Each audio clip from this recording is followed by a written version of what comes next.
It's Tuesday, June 3. In the headlines, Jamaica launches Agribusiness Investment Forum. Prime Minister Dr. Andrew Holness celebrates young leaders at the 2024 Youth Awards. In business news, corporate financial results are out. Regionally, St. Lucia launches Caribbean Early Cash Aid Program. And in sports, Jamaican football star Leon Bailey is reportedly set to leave Aston Villa. This is the news on PBC Jamaica. I'm Simone Absalom Gale.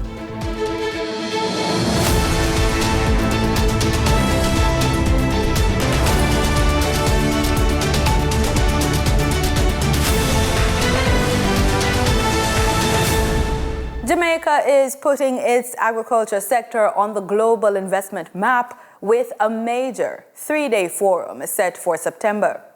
The Jamaica Agribusiness Investment Forum, or JAIF, is being seen as a key step toward transforming farming into a powerful engine for economic growth. Danita Rodney has that story. Jamaica is opening its doors to global investors, this time not for beaches or resorts, but for farming. The Jamaica Agribusiness Investment Forum is set to take over the Montego Bay Convention Center from September 17 to September 19. At the media launch last Tuesday, Minister of Agriculture Floyd Green said the forum will focus on sustainable agriculture, aiming to give Jamaica global reach and create a local impact. I cannot think of a better way to usher in a new era of agriculture that focuses on transformation, that focuses on resilience, than launching a forum that focuses on investment. Because we cannot have a sustainable new era of agriculture without significant agri-investment. He explains that the ministry's new Face of Food campaign was designed with key focuses on food security, agribusiness growth, climate-smart technology, and expanding exports. When we sat down and we crafted a new Face of Food, our strategic pillars that focuses on food security, agribusiness development, climate-smart technology, and export expansion, one of the things that was clear was that all of that would have to be led by our private sector. The government has to facilitate, but the private sector has to invest. But for too long, agriculture has been very shy about going after its investment. The minister says it's time for agriculture to take a page from another successful Jamaican industry. And tourism has been very bullish about going across the world and bringing top investors to our space. Agriculture has to do the same. Because our private sector has so many different areas that they can invest in. We need them to choose agriculture. Organized by the Agro Investment Corporation and the Ministry of Agriculture, the three-day forum themed Sustainable Agribusiness, Global Reach, Local Impact is backed by partners like Jampro, the Development Bank of Jamaica, Jamaica Broilers, and others, and is expected to draw over 400 participants. Reporting for the news on PBCJ, I am Danita Rodney. The Jamaican sugar industry is undergoing a period of revitalization and growth, with government and private sector efforts focused on modernizing the sector and attracting investment. A new training institute is being launched to improve workforce skills and productivity. On the other hand, the industry is also facing challenges, including the impact of recent weather events and the need to address issues like stray animals damaging crops. These and other matters were addressed by Minister of Agriculture and Fisheries, Floyd Green, during a recent Parliament sitting. Minister Green says Tropical Sugar Company Limited is set to invest millions into the sugar industry. These investors will be leading the restoration will be leading the restoration of sugar in South Clarendon. Madam Speaker, they are investing an initial investment of US $50 million. He says they have also leased 12,500 acres of land for cane cultivation, with 27 acres dedicated to the construction of a new sugar factory and refinery. According to Minister Green, this is a significant move to bring much-needed revitalization to the sugar industry. Jamaica and the Dominican Republic have formally signed a parliamentary friendship agreement, representing a significant step forward in their bilateral relationship following years of diplomatic and legislative cooperation. The landmark pact was signed during an official ceremony in Santo Domingo on May 28 by Senate President Senator Tom Tavares Finson and his Dominican counterpart, Senator Ricardo de los Santos.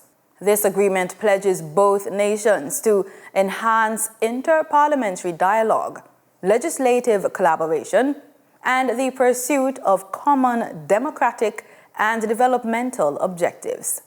The next generation of Jamaican trailblazers was celebrated in fine style on the lawns of Jamaica House Saturday night, as 43 individuals and groups received the 2024 Prime Minister's National Youth Awards for Excellence.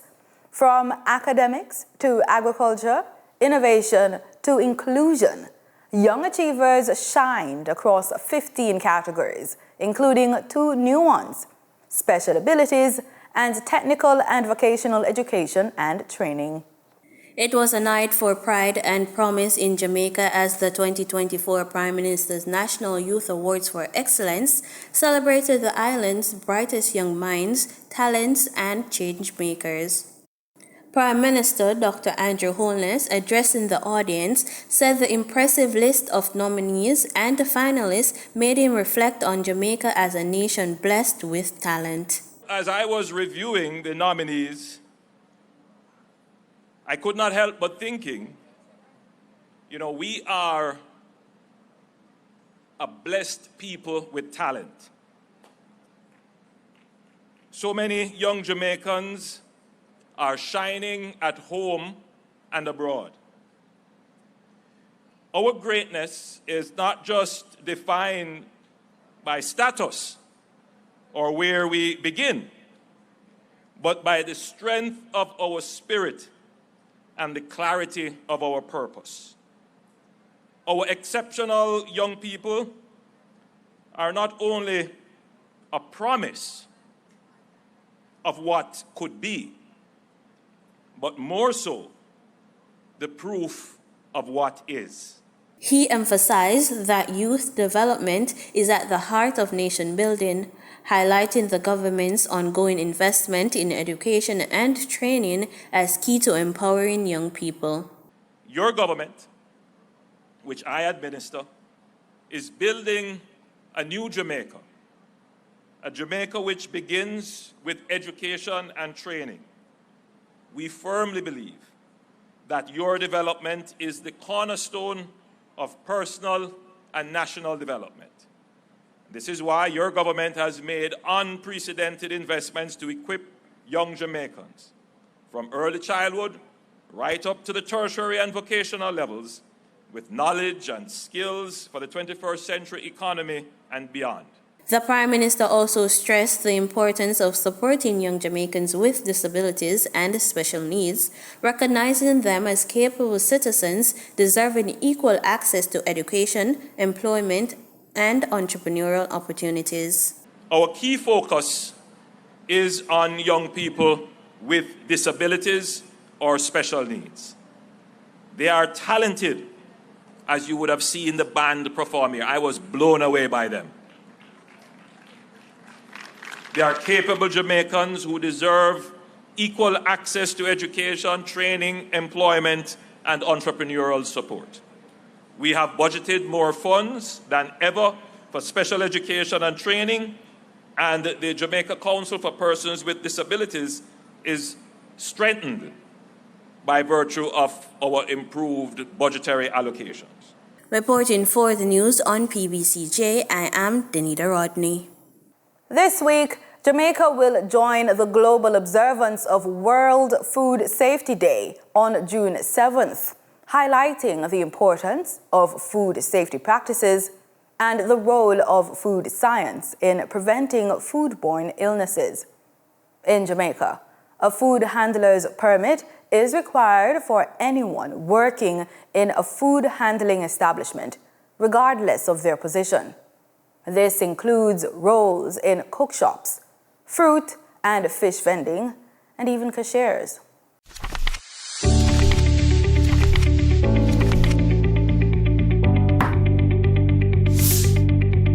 Juicy, buy a juice from me now. A cool bag juice sounds just about right, but do you have a permit? Whether you're selling juice on the corner, baking gizadas at home, or running a full-service restaurant, there's one thing every food operator in Jamaica must have: a food handler's permit. Issued under the Public Health Food Handling Regulations, this permit is mandatory for anyone involved in preparing, serving, transporting, or handling food across the island. And here's why. It means that you would be in conformance with the Public Health Food Handling Regulations. And so it is important that persons make their application so that they can get the requisite training in an effort to ensure that the foods that are offered to the public are safe, wholesome, and free from any form of contamination. So, how do you apply for a food handler's permit? It's easier than you might think. It is quite simple. It's a simple process. You would need to complete the prescribed application form. You would also be required to submit 2 passport-size photographs. In addition, you are expected to pay the requisite application fee, which is $500. You will be given an appointment date and time to visit one of our venues for the training session, to be interviewed, and to sit a test. For applicants in the Southeast Regional Health Authority parishes, a TRN may also be needed for tracking your application. The persons who apply for food handlers permits would normally be screened. A series of questions would be asked for the health interview, and this is to ascertain the health status of the applicants, because anyone who acquires a food handler's permit would be deemed to be fit and proper to handle food, prepare food, serve food for human consumption. And as such, these persons have to meet the requirements on the medical interview. Once you are successful in completing the process, then you'll be able to get your food handler's permit. On average, it would normally take 6 weeks or thereabout from application to acquiring the food handler's permit. In some cases, particularly in the other parishes outside of Southeast, it would take a much shorter period of time. However, it can take longer whenever we have challenges, but we try our endeavor best to ensure that employers who need to know that their employees have completed the process successfully are provided with a letter which is temporary. My food anglers permit does help me because when I do events like these or even when I go to like Hope Gardens, first thing first, the public health inspector come around, hey chef, you have your food anglers? I say, yes man, here it is. And I pop it out just like this and show them my food anglers is up to date, legit. Time now for the business report with Denise Williams.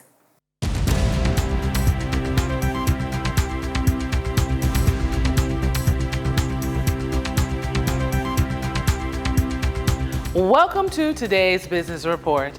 I'm Denise Williams, here to bring you the stories shaping the financial world and guiding your journey to smarter business decisions.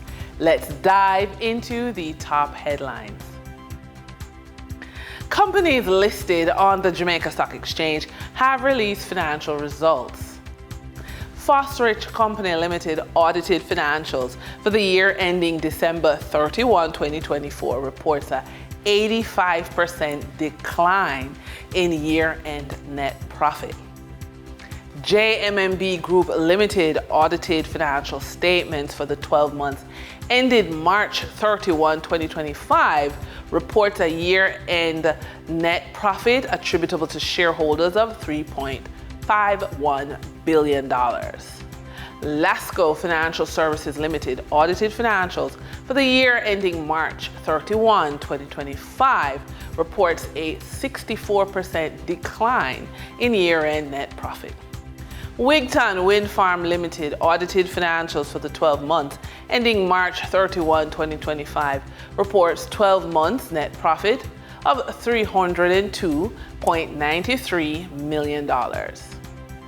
Proven Group Limited unaudited financials for the year ending March 31, 2025 reports a 79% decline in year-end net profit attributable to shareholders. For the trading period ending June 2, 2025, these were the most actively traded stocks. Toll Road Manager Trans-Jamaica Highway Limited, Jamaican dollar shares with 5,303,850 units traded, representing 34.29% of market sales volume. Toll Road Manager Trans-Jamaica Highway Limited US dollar shares with 1,207,611 units traded, representing 8.13% of market sales volume. Alternative energy provider Wigton Energy Limited with 1,136,731 units traded, representing 7.35% of market sales volume. We now shift our focus to the Forex market rate set by the Bank of Jamaica. On June 2, 2025, the Bank of Jamaica reported US $58.46 million purchased and US $55.86 million sold by Forex traders. Forex traders earned $1.48 per dollar, selling the US at $160.11 and buying the US at $158.63. The Canadian dollar netted Forex traders $2.37 per transaction, with selling at $117.36 and buying at $114.99. The British pound yielded Forex traders $6.65 in profits, with selling at $215.27 and buying at $208.62. For our credit report tip of the day, before you can launch your next offer, build your website, or invest in marketing tools, you need access to capital. And that starts with how you manage your money and maintain your credit. Too often, entrepreneurs delay building because they assume they need cash on hand. But the truth is, a well-organized financial profile and an improved credit score can open the door to the funding you need right now to grow a digital-based business without waiting for one day. So here are some suggestions. Download your full credit report from all of the credit bureaus. Review for errors or outdated items and file disputes immediately. Set a 90-day credit improvement goal. And make all payments on time. automate them if needed. And that wraps up today's business report. I'm Denise Williams, reminding you that every decision is a step toward your future. Until next time, stay focused, stay informed, and keep striving for success. See you soon. In regional news, as hurricane season begins, St. Lucia is launching a first-of-its-kind disaster plan with the UN World Food Programme. The new initiative will provide cash to vulnerable citizens before a storm hits, making the island first in the Caribbean to pilot this early action approach. Disasters can strike without warning, and for many, preparedness is a luxury they can't afford. In a move to better protect the most vulnerable, the government of St. Lucia has partnered with the World Food Programme to launch a funding initiative that will provide financial assistance to at-risk individuals ahead of major disasters like hurricanes. These agreements will provide tailored support to the people at the highest risk during and after crisis. This is particularly important to me as parliamentary representative for Castries Southeast, where many of my constituents are on the front line of natural disasters on a yearly basis. The anticipatory action agreements establishes a system to deliver targeted cash-based assistance to vulnerable households up to 72 hours before an expected crisis or hurricane.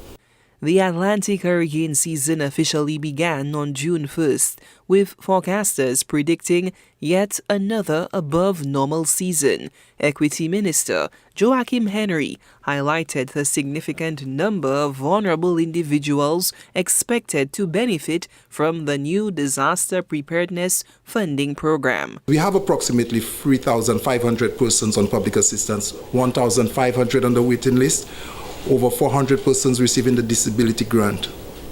What it means, and of course over 100 persons living with HIV, all of these persons, in the event that a hurricane is approaching, we will be the first in the Caribbean to pilot an anticipatory action, vulnerability risk reduction, where funds are transferred to these individuals before, 72 hours before a crisis or hurricane hits, so that they can prepare and reduce their vulnerability. So you're getting money before the hurricane strikes. So approximately over 3,500 persons will be receiving cash this year. And this is supported by the World Food Programme, the United Nations World Food Programme, and they are supporting St. Lucia in implementing this anticipatory action. St. Lucia is the first Caribbean island to pilot this groundbreaking initiative, with international observers set to closely monitor its implementation and outcomes. We had a pilot last week where we randomly selected 500 persons and they received cash. We set up the system in place, they receive vouchers and what have you, and we about sometime this year, if a storm is approaching, 72 hours before it hits, that these individuals will be receiving cash transfers. The move is expected to serve as a bold model for climate resilience across the Caribbean as the region braces for an active hurricane season. There is more than $250 million in direct trade between India and Trinidad and Tobago. That's according to Indian High Commissioner to Trinidad and Tobago, Dr. Pradeep Singh Rajpurohit, who says while the figure is significant, it still falls far short of the full potential between the two countries. TTT News' Sunil Lala reports.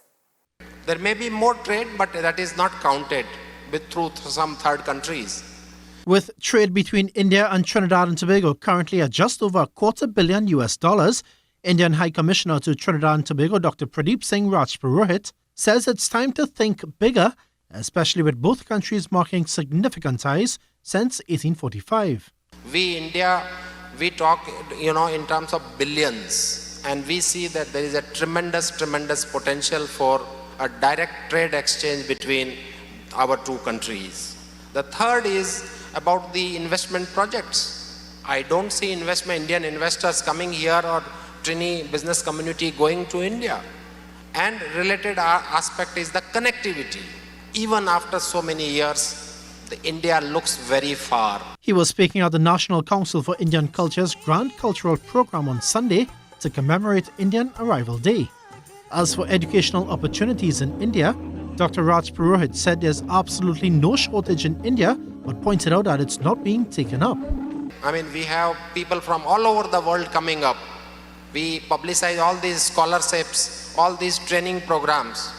We hardly see people from Trinidad and Tobago, youngsters going to India, whereas all over the world, they have been availing these opportunities.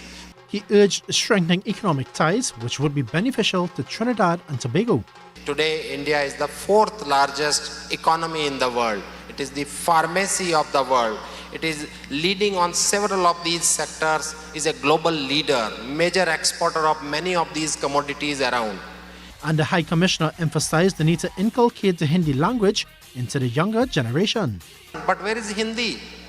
Where is the Bhasha of our ancestors? There is a need to make a conscious effort in this direction so that the younger generation catch up with this Bhasha, which is a very, very important connecting link. Dr. Raj Purohit said it would be a tribute to the ancestors to bring some elements of India to make a difference of the lives of the people in Trinidad and Tobago. Sonolala, TTT News. In sports, we get the ball rolling with football. Jamaican winger Leon Bailey is reportedly set to leave Aston Villa for Saudi Arabian Pro League club Neom SC. Bailey joined Villa from the Bayer Leverkusen in summer of 2021 for around £27 million, but has faced challenges maintaining consistent form with the Villains. The UK Sun newspaper reports that Saudi Pro League newcomers Neom have made an offer for approximately $25 million for Bailey and have reached a personal agreement with this 27-year-old winger, who's expected to earn $10 million annually. The move is anticipated to be finalized in the coming weeks, and that's according to the newspaper's report. We stay with football as CONCACAF has officially announced the participating clubs and key details for the 2025 Caribbean Cup. The tournament, running from August to December, will crown the Caribbean's top club and secure a spot in next year's CONCACAF Champions Cup. Nasira Mohammed has the details. Trinidad and Tobago's Defence Force FC and Central FC have been confirmed among the 10 clubs competing in the 2025 CONCACAF Caribbean Cup.